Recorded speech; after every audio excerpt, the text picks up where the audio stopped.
another one of the 4A debates. The second to the last, by the way. Okay, the resolution for today will be resolved that the Ateneo High School should teach science in Filipino. Before we start, I would like to ask Lia, Vergara, and Lidesa to give me a bit bias in this resolution. But anyway, we now have the first affirmative speaker. Hey!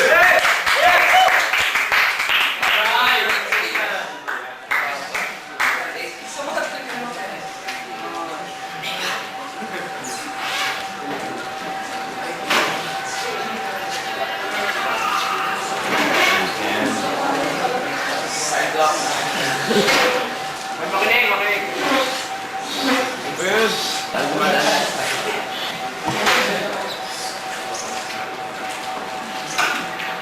I am a Filipino. I have my own national identity. I have my own language. It has always been such a great mystery to me why here, in this country, where Filipinos are masters, why do they speak and learn the language? Ladies and gentlemen, should science be taught in Filipino? That, in effect, is what we are trying to answer today. We of the affirmative side would like to help you answer this very important question. Listen, you will hear the truth. Open your eyes and you will see the light. My teammates will speak to you about the necessity and beneficiality of teaching science in Filipino. I am here to prove to you that it can be done. Can it be done? Yes. Japan is one of the pioneers here. We can learn from this example. In other countries such as Russia, France, Germany, they also use national language to teach science to their youth. Our textbooks and other parts of the curriculum can be converted from English, which is not national language, to Filipino, which is. All we need are a few good men to help out. In a nation of over 60 million Filipinos, we will have no problem finding those who would help. It's already being done. This was started in the 1960s when they taught sociology and psychology in Filipino. And in 1972, 40 out of 42 classes taught physics in Filipino. Now you have heard practicality,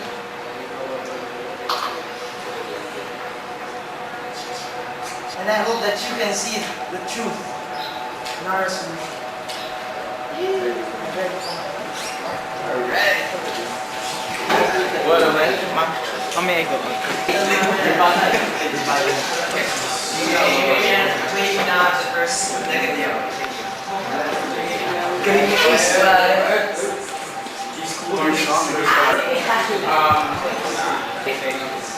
Please answer the yes or no. Did you not say that you have a nationalistic view of this thing? That it is important because you are a Filipino, that you are nationalistic.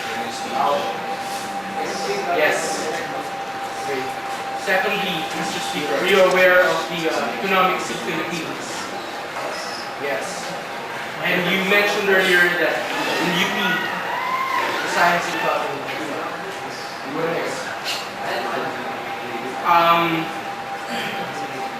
did you not say that in Japan they will use their own native tongue to teach sciences?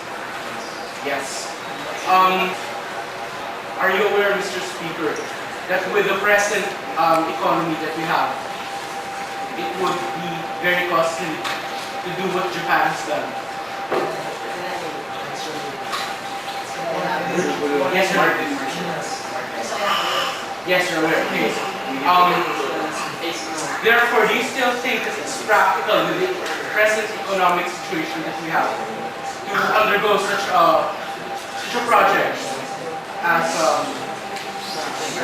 yes, despite the fact that we have economic problem as it is, as you earlier mentioned. Yes. Okay, no further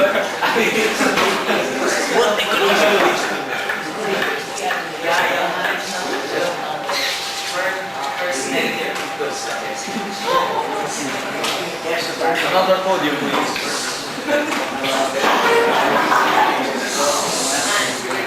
We of the negative side are here because we do not believe that the sciences should be taught in Filipino.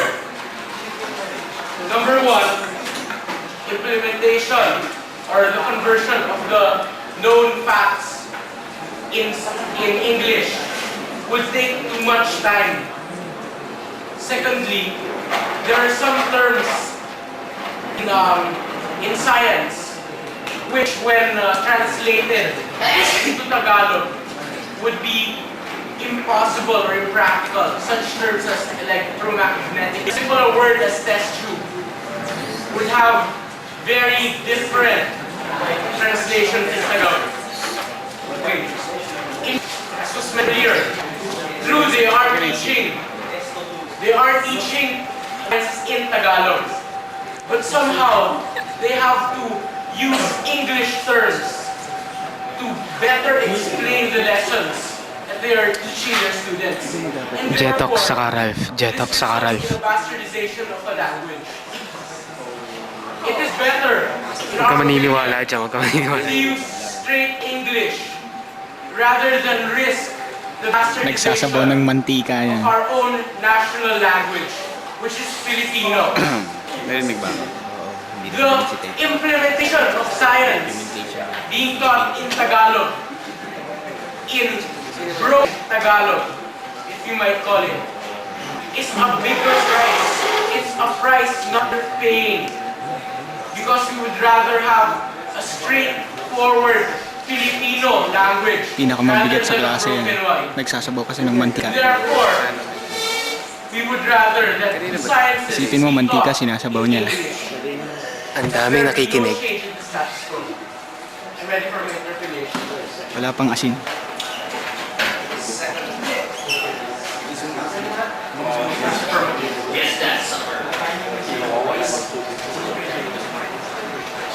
Yayari na.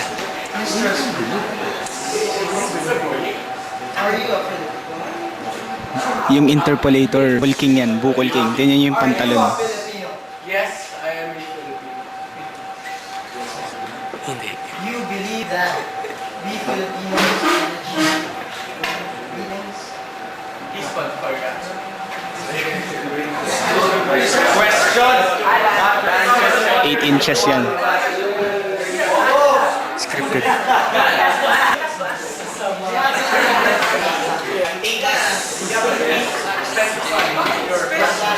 What do you mean? Ask me what do you mean? Stalling. Stalling. Great is great. Great is great. Stalling. Pamigil marinig. We speak louder than speakers. Louder, both speakers. Quiet. Guys, quiet. Capable of doing great things. Yes or no? Yes or no? Simple. Yes. Things are great. Yes or no? Why do you say if we teach science in Filipino, it would just be a bastardization? If in time we would be able to teach completely, teach it for Filipino. That's just it. But I mentioned earlier, it would be too much. Yes. Yes, Okay, to answer that, I stated earlier that enforcement or implementation of it would take too much time. We're not saying it's impossible, we're saying Okay, Too much time. okay. Too much time for Are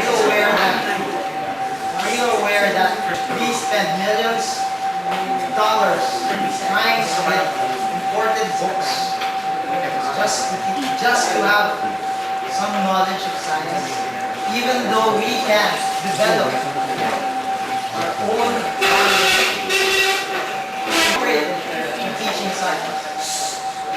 Part of that, we spend millions of dollars, and that's dollars. We spend millions of dollars. That's supporting Gentlemen, time is up.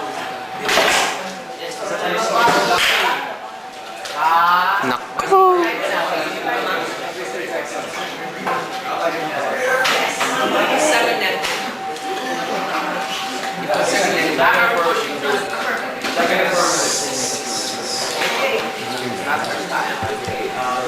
As my colleague here said, the necessity of teaching science, yeah, it is the fact that athletes have a sense of nationalism, meaning they have a low sense of national esteem and respect. This is often seen in the mornings during the flag ceremony, which very few people follow. When you talk, they don't respect the national anthem. This leads to an obscured national identity. And this can be seen during break time, when people go around speaking English instead of Filipino or Taglish.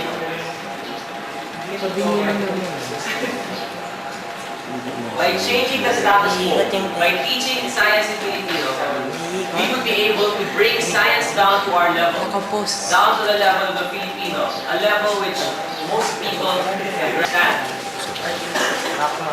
This will instill perhaps a sense of nationalism, a sense of national sense, a Bakit sense of nakapost yan? national Ayan, tinan mo, identity. nakapost.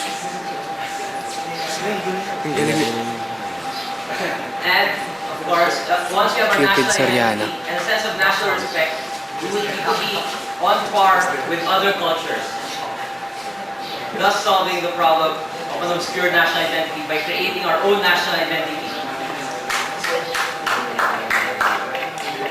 And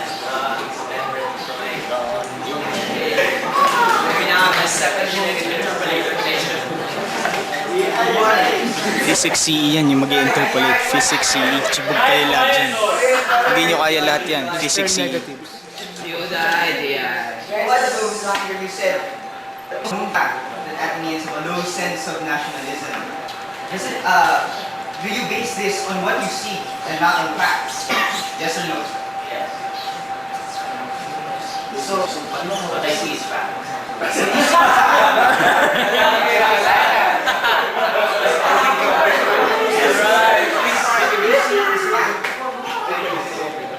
let's take the case of magicians. If what you see disappears, does that mean it is fact? It does disappear. To me, But does it really disappear? In the true sense that you have a thing quiet. I was thinking that what I see is a fact that it is here. Okay, thank you. You also said a while ago that by teaching the sciences in Filipino, it will bring down the science level of the Filipinos. Are you saying that the level of Filipinos is inferior to the English standard? Yes or no? I'm saying Go for the questions. if the science study can we have their second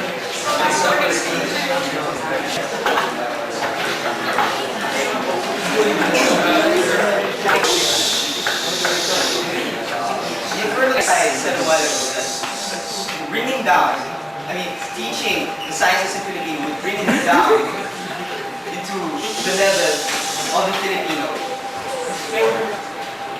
And thus bringing nationalism back into its former levels.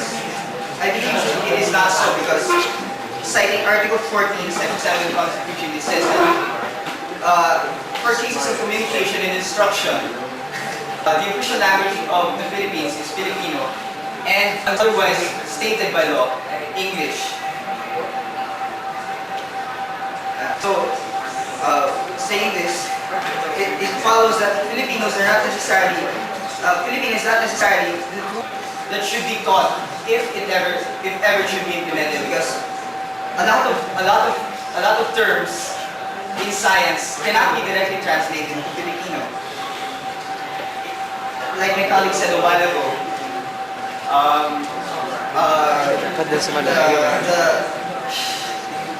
the sciences is taught in a sort of bastardized language, which combines Filipino and English. But I think this thing is not really what is required to instill the nationalism that is needed in our country. Okay, We have the seventh affirmative regulation.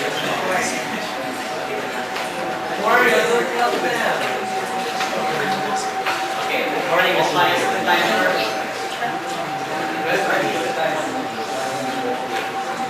Do you agree that it's easier for us to understand something in Tagalog than in English?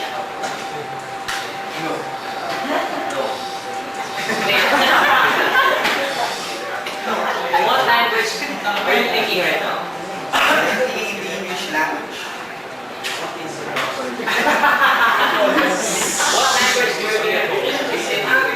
I speak Filipino at home.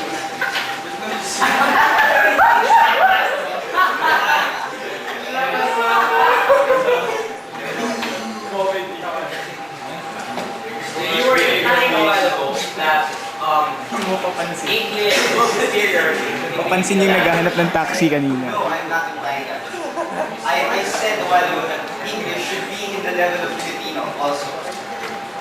So you were saying that we should be speaking in English, that we should be thinking in English in order to be superior.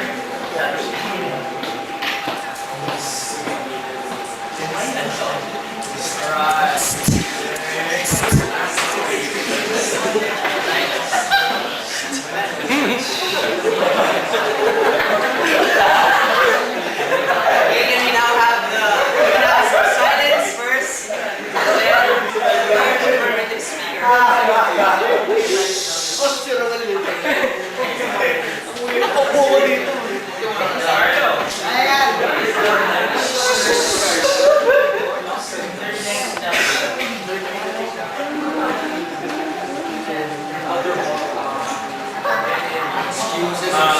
Good morning, dear friends. Good morning, lady and gentlemen. What are the benefits of teaching science in the Ateneo High School in Philippines? The benefits are nationalism and understanding. Nationalism. To speak Filipino, our native tongue, would promote our culture and our nationalisms. As stated in the Constitution, Article 2, Section 17. The state shall give priority to education, science and technology, arts, culture and sports, to foster patriotism and nationality, accelerate social progress, and to promote total human liberation and development. When we use Filipino, we are able to enrich it. Language is a living thing. If you do not use it, it's a living essence. If you do not use it, then it will die out and eventually wither and crumple and die. Understanding. Since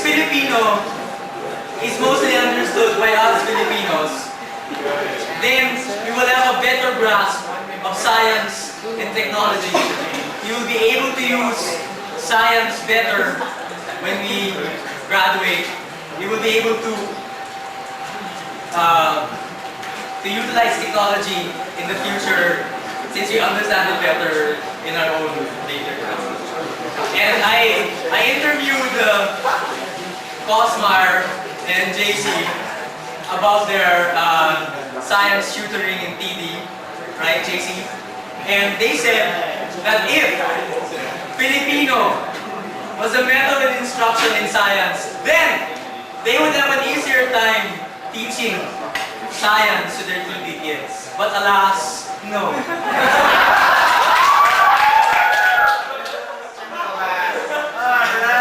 Science is unfortunately being taught in English. And our poor science tutors in TD have a difficult time teaching science. Time's up. I'm very sorry. I am ready to be interpreted. We have the last, please, interpretation.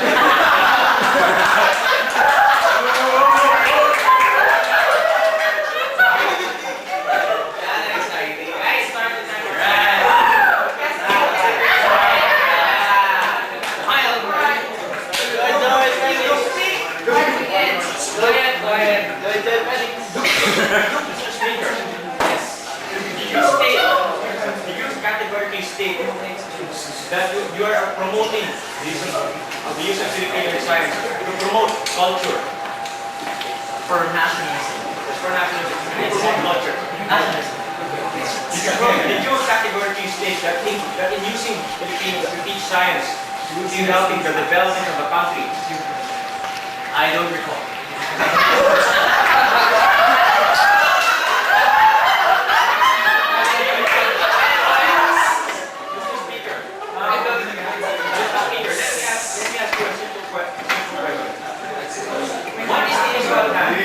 Language, the use of a language, or subject being taught in a language.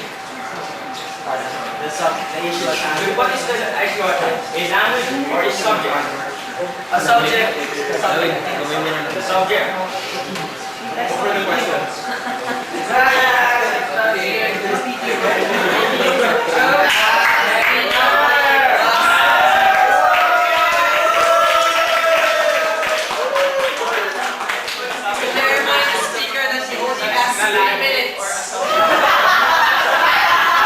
Para.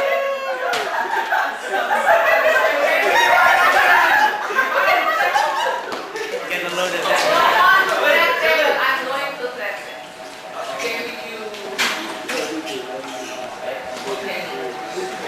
Good morning. As my two colleagues have previously presented, they have presented practicability and the necessity of the issue. I am here to present to you 2 points concerning the beneficiality of this particular issue, namely the teaching of science with Filipino as a medium. First, in teaching science with Filipino as a medium, there would be not much good resulting of it at the moment. This would only result in confusion between teacher and student. To cite, for example, what my colleague just said about translation. As everyone knows, in Tagalog, the word mole is nunal, which commonly refers to that site on your body. As we all know, in science, there's a term called mole. If you're to teach science in Tagalog and you're using the unit of mole, how would the student be able to differentiate between the unit and between the site that you see on your body? As a case to point out. Second, I'd also like to point out that in teaching science through English, we can further develop the country. Our level of technology at present is not enough that we can teach it in Tagalog. We should be able to teach English. We should teach science in English until such point as we are at the same level as other countries, and we're traveling at the same pace as them in the progress of science. If we were to start teaching science now, that would result not in the advancement of our science as it is now, but rather in the retrogression of our state of science nowadays. And that this is essential because it is only through the development of science that our country can further develop as a whole. If a country cannot develop its science alone, because of a simple language, what more can the country develop as a whole? I'm now ready for my interpretation. Now the very last calculation of this debate. Given by the eloquent Ricky Boy.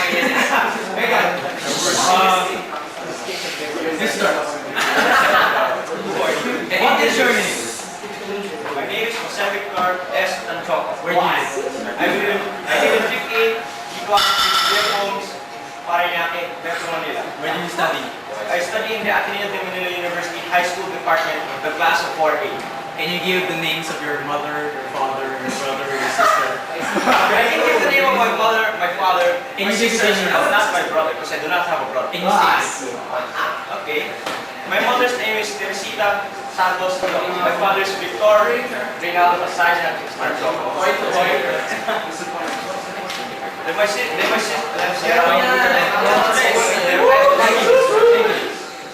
Do you consider yourself eloquent in English?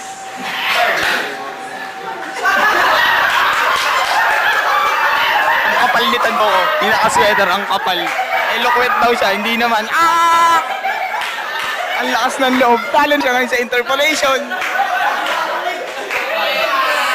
What a riot.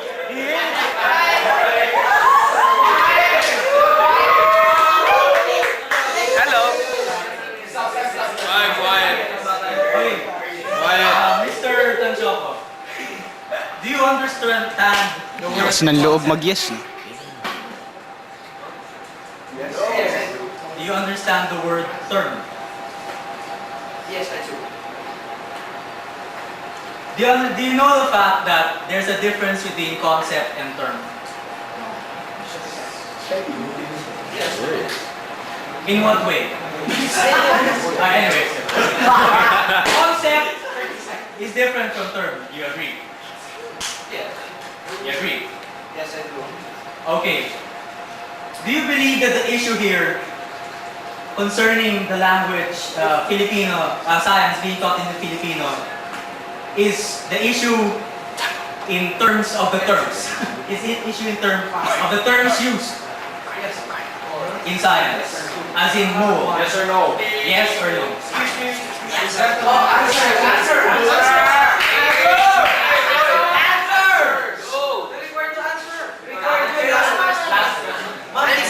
Answer dapat. Ma'am, you're finished. Ma'am, di ba dapat? Ma'am, you are. Okay, there some people are not from the situation in the 1 minute duration for about. Let's go! Come! Mr. Negatives are talo already. 1 minute intermission.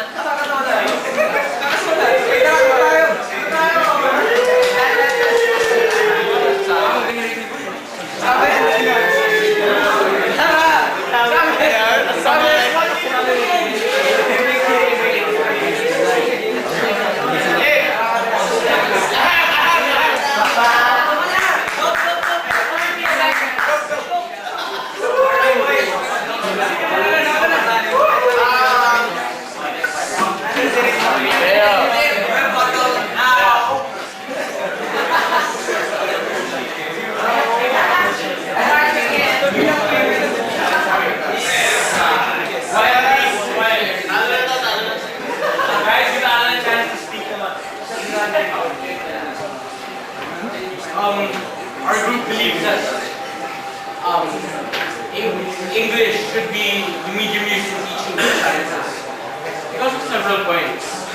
Number one, implementation of the change that the affirmative group desires would take too much time. And in that time that we would quote-unquote waste in translating the English science into a Filipino science, that waste would have been used instead to further develop the sciences we already have. So it would set back technology, our technology, because it will take too much time. Too much time other than the practical. Okay. Secondly, the use of Filipino right now in teaching sciences would not cause nationalism, primarily because, number one, it does bastardize our constitutionally it does bastardize our national language, Filipino. Number two, the use of English as a form of instruction would not exactly hamper our nationalism. The points being raised earlier by the affirmative were concerning the language per se, not the subject taught in a language. So those are two different things. Okay? Yung sinasabi nila, Tagalogin ko na, para maintindihan nyo.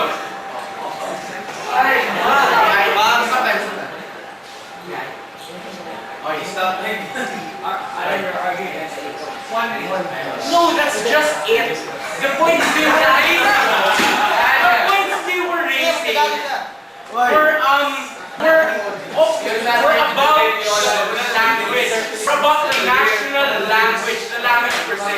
What we are supposedly discussing about is the subject, not the language. Okay. And Mr. Reyes was earlier asking Mr. Tacho about the concepts. It's important to first understand the terms, to understand the concept. Therefore, if you are going to instruct in pure Filipino, the terms would be harder to grasp since we're not used to them. And therefore, the concepts would also be harder to grasp. The timing is off. It's good, but it's off. Time!